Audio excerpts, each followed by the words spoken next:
doing the paper review with Steve Denyer. I'm also joined, of course, by Jenny Busby.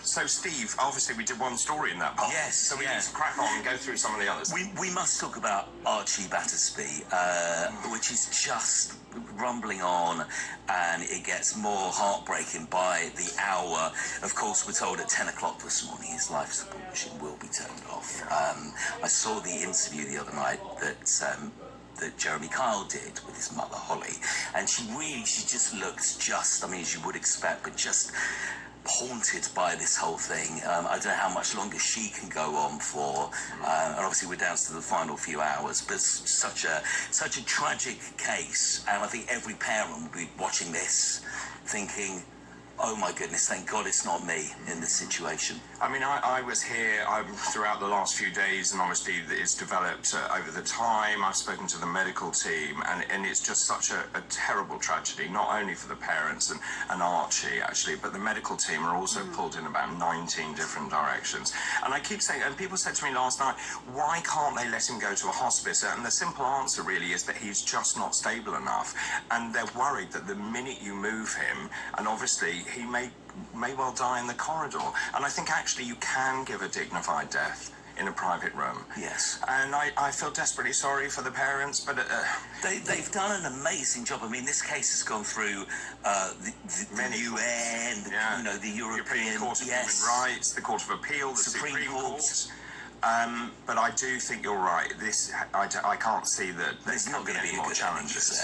And literally, you know, we're a couple of hours away from it. But well, I do hope, you know, incredibly emotional interview in the front page of the Daily Mail today, so it's well worth reading her words. And you know, what an amazing parent. She's done her best, and I think she's done everything. I mean, I do think that she needs a lot of counselling now, and a lot of help. And where would you even begin?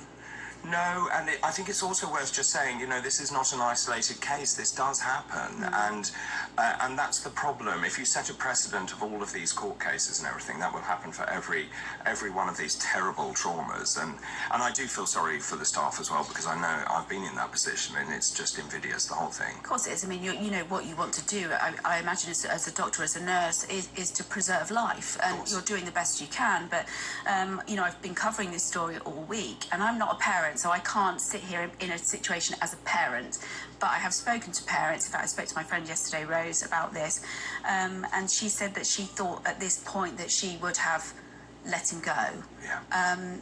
And what is so difficult, I can't even tell you how hard it has been just to report on this story even. But I do think at this point it's time to sort of let nature take its course, I think, really, and let this poor kid go. I think there's one other thing, that the public see that picture the whole time, you know, of this beautiful boy, and of course that's not the reality of what he looks like now. Of course he will be much more wasted than that, and of course so that's the juxtaposition. And I think when people say, can we move him, of course they're looking at that photograph thinking he's in good enough health, and that there's hope, and and you know, the doctors are clear he is brainstem dead, and also the thing is, if he's kept on all of this treatment, it's believed he will die imminently anyway. So I mean, the whole thing's just awful. I think as well what's difficult is he suffering? So if he's, I mean, that's a really good point. If he's brainstem dead, does he still feel pain? Is he still suffering? And it would be awful to think that poor child is in pain. Yeah, and it's prolonging it. Yeah, and making it worse and worse and worse, because even being on life support, I think, is quite traumatic on the body. Oh, absolutely. Yeah. Yeah, I mean, it's not a passive process, you know, it's very, very invasive. And that's the point, is they need to extubate him, take out the ET tube, they need to take out the fluids and everything. And I really hope, actually, it will be very peaceful and he can go to sleep. Let's move on now to the Times. Yes, this is interesting. So the Prince Andrew interview a couple of years ago, 2019, yes. The legendary Prince Andrew, for all the wrong reasons. We've got Emily Maitlis and the Newsnight's guest booker, both working on rival projects now. So Emily Maitlis is working on a three-parter, it's a television special, to recreate that interview, the I Don't Sweat interview, of course we remember. And Sam McAllister, the former Newsnight booker, she's sold the rights to a script that she's written about the interview. So it's interesting that this is rumbling on for Prince Andrew. I mean, I just find the whole thing fascinating. You guys must have seen the interview, of course. We've reported on it bit by bit. It was one of the worst interviews I've ever seen in so many ways. But clearly, there's so much that we don't know about the interview. That photograph was taken as well. There's clearly lots of stuff that we don't know that's been hidden. I mean, it was so ill-advised on so many levels, wasn't it? And he was totally unprepared for what happened. And he thought that he did a good job as well, which is amazing. Yes, of course he does. But what I find very interesting is, do they actually think anybody wants to watch this stuff? I don't want to watch 2 more dramas about that age. I'd rather just watch the interview. I would watch something, I think. You see, I think people will watch. Yeah. It's car crash stuff, isn't it? Yeah. It's car crash enough, surely, on its own. But it's a bit like the Wags, about Rebecca Vardy, and people wanted to watch that. They couldn't get enough of it. We know that from the interview with Vardy here on TalkTV. People are just obsessed. Yeah. And of course, there is that sort of voyeurism, isn't there? Looking into the life of someone else. And of course, on the back of that, we've seen Fergie's now bought a £5 million house what a house. in London. What a house. From the Duke of Westminster. Now, the question is, I thought she was poor. How did she get £5 million? It must be that new book. Apparently it's very good. Is it? Have you read it? Royalties, yes I have. Right, okay, very good. I'm reading here about Hugh Grant possibly being headhunted for one of the roles. Could you imagine it? Yes, he would make a good Prince Andrew, wouldn't he? He would, actually. I always think he's the same in every movie, but he's very good. I like him a lot. I think he'd make a great Prince Andrew, but who would play Fergie? I have no idea. Oh, do you have any ideas? Let us know. Who would play Fergie? Tori Amos. I don't know. That was random. Oh, Tori Amos. Yes. Sorry about that. Yes, I think you need to be very careful what you say, don't you? And let's move now to the Daily Star. See, now I love this. Star Trek. The new planet picture is actually a slice of chorizo. This is a French scientist who's apologised for tweeting a photo of a slice of chorizo. Have you seen this? Have you got the front page there? I've got it here. Here it is. Look, it does look like a planet. Okay, so basically he said this is a new planet. A serious scientist. And if you check his... But, one day he thought it'd be really good fun to tweet that out.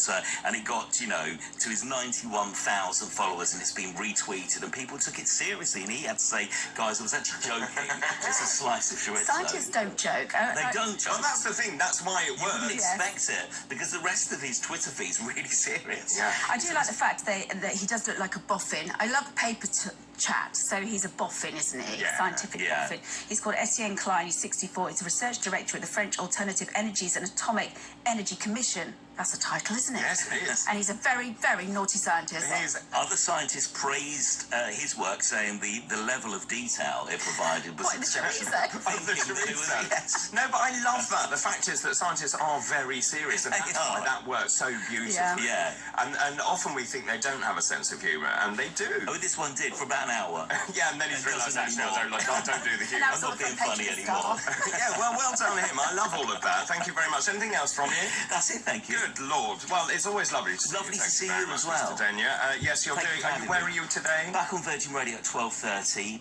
Andy Peters is doing the Graham Norton show, so I'm on after him, playing some songs, some great music, and some good songs. Some good songs, I like to think. I think some great songs, actually. Any Tori Amos? Possibly. Very She's good. not too busy. Poor Tori. Sorry, Tori. I was just joking. Yeah, she's texted already, actually. She's furious. She's absolutely... Take a picture of a chorizo and put it over your Dare face. you. Thank you very much indeed, Steve. Always lovely to see you. Now, after the break, we'll be getting a sports roundup. Of course, Mr. Tom Clayton will be with me. I wonder if he's wearing his black T-shirt, or has he changed into something rather more colourful on doctor's orders? Well, this is Talk TV. We're broadcasting live from the Talk Radio studios.